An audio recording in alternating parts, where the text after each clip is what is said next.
Hello everyone, this is CJ Novo 992 and today we're back for another brand new video. Today is our video for the first time this season. We are taking a step back away from league football, away from European football and setting our sights on another bit of silverware that's up for grabs this season. And the Scottish League Cup journey starts tomorrow and it starts versus Falkirk. Now before we go any further on with today's video and dive in to the Cup preview, I just need to say a wee thank you from me to thee, because of all your support recently and the togetherness that's on, the community we've built here on the channel, chasing that 55k dream. It has actually led us to now surpassing 44,000 subscribers, which is absolutely terrifying because we all know I've got any quality or any content here on the channel. So to have you guys supporting me like that, to reach that incredible milestone, is absolutely mind-boggling. But as we're all kind of focusing on a 55k dream, I didn't want to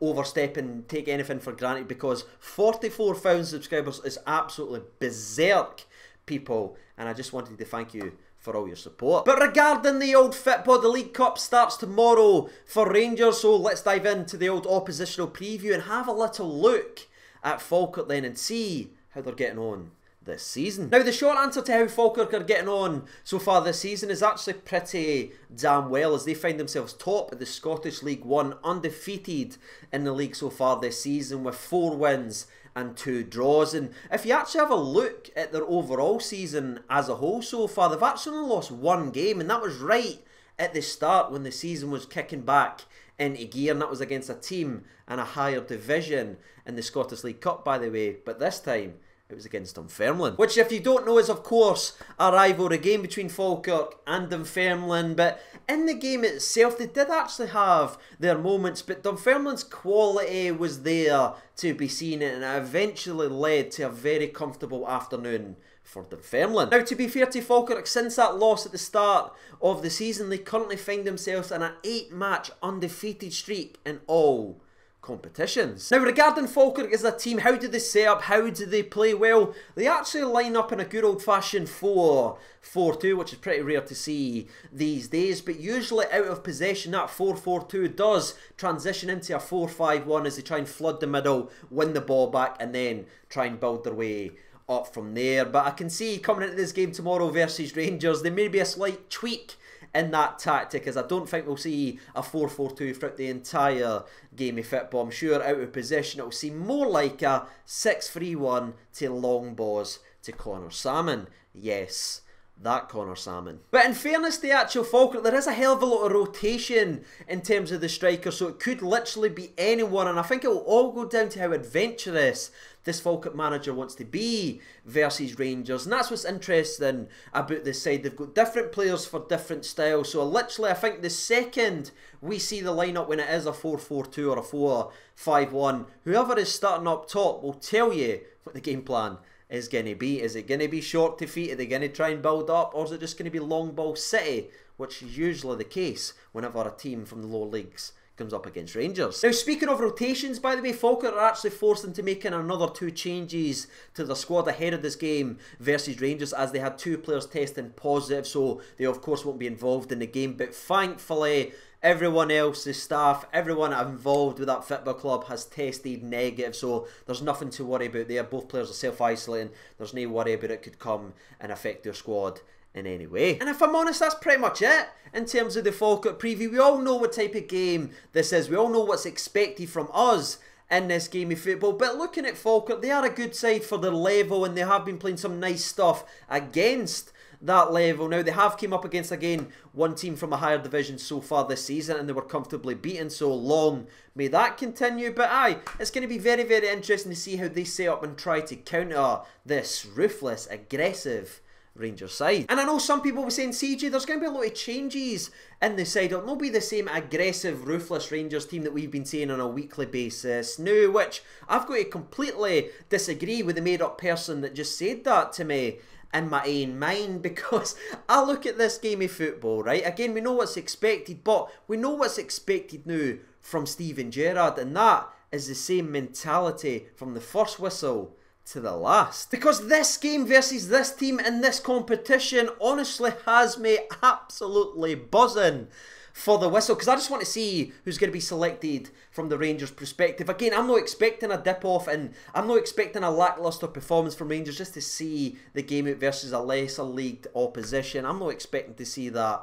at all, because if you think about it from this perspective, right, these players have had to sit on the edges who's going to be involved in this game tomorrow. Watch this Rangers team kill it in the league, kill it in European football. They're chomping at the bit, working their arse off in training for just one opportunity to show the manager and the staff that they've got a wee bit of something and they want to get in and amongst all that other stuff. And, well, the chances coming tomorrow from the very first whistle versus Falkirk. And I've got to be honest, that just gets the plums plumping, because I'm expecting to see 11 statements made tomorrow for whoever is selected in that lineup. Now, if you've been following this channel for a very long time, you know exactly where we're going to go next. We've talked about 11 possible statements getting made for players given an opportunity, so it would be unjust to everyone watching today's video if we didn't transition and speak about one player we want to see go out there and make a statement, and that is your boy Zungu. Now, he has missed the last 2 games because of an injury, and we spoke about that in previous previews, but thankfully Gary McAllister has confirmed that he's back amongst it, he's back amongst training, and he will be involved in the game tomorrow. Now, again, he's not going to come out and say he's going to start the game of football or not, and again, the door has been left open for him to start, but if you look at it on a plastic surface, which obviously Falkirk play on, just back from a knock, do you put Zungu right into the starting 11 and start him on that surface?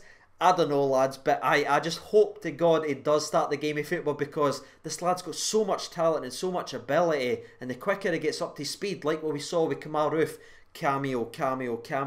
Now look at what he's doing. I can't wait for Zungu to get to that in terms of match sharpness. Now, 2 players we won't see is, of course, Jordan Jones and George Edmonton, obviously confirmed by Gary McAllister, and they're suspended for 7 games. But the fact that they're not eligible to play in this game does leave a couple of interesting options. Do we maybe see Leon King get involved in the centre-back spot? Is he going to jump above where George Edmonton is in terms of the old rotation? That would be tremendous for the young lad. He's been training a lot with the first team. He's travelled a couple European trips with the team and that as well. This could be an option to see the young laddie pull on the famous Rangers blue. And speaking of pulling on the Rangers jersey, 2 other players with Jordan Jones obviously out of the game and his spot up for grabs in terms of the rotation. I just hope we maybe see Glenn Middleton or Greggy Stewart, because these are 2 players that just keeps their head down, follows the rules, works their arse off, and is never ever a baller. And looking at this game tomorrow, a wee kickstart again to reignite their interest. It would just be great to see 2 hard-working players rewarded, and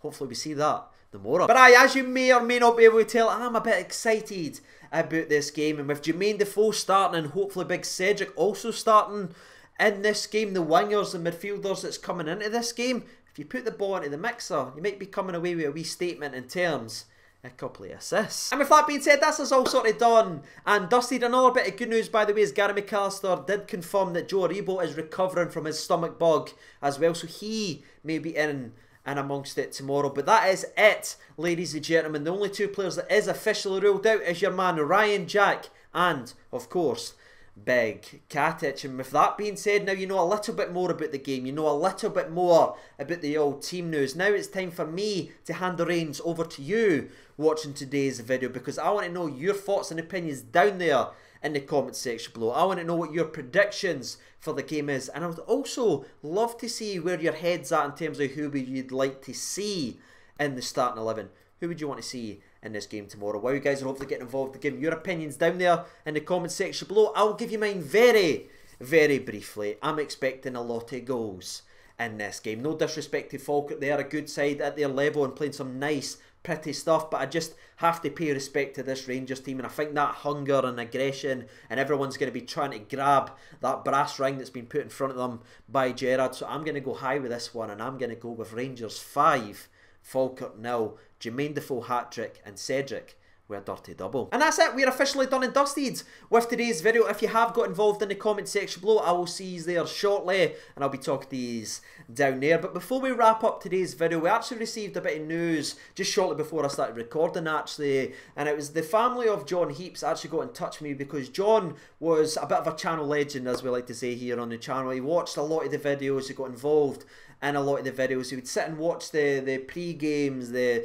recaps with his grandkids and everything like that. But unfortunately, John did pass away very recently, and his family got in touch with me, and that honestly, it just kind of broke my heart, because this was a guy that did support the channel so long, and he's been a part of this journey that we've all been on now for a very, very long time. And the message that the family sent me was very, very touching. So I just wanted to dedicate today's video to John, and I just want to give my best wishes to the family. And to John, I just want to say a massive thank you for all the support that he gave on the channel, and I'm sure wherever he is now, he's going to be looking down, smiling and watching this Rangers team just go out there and make him proud. So I just want to wrap up today's video just by dedicating today's video to a true channel legend. But I thank you so much for watching today's video. Hopefully you did enjoy it. Take care of yourselves, everyone. I'll see you in the next video. All the best, and bye-bye.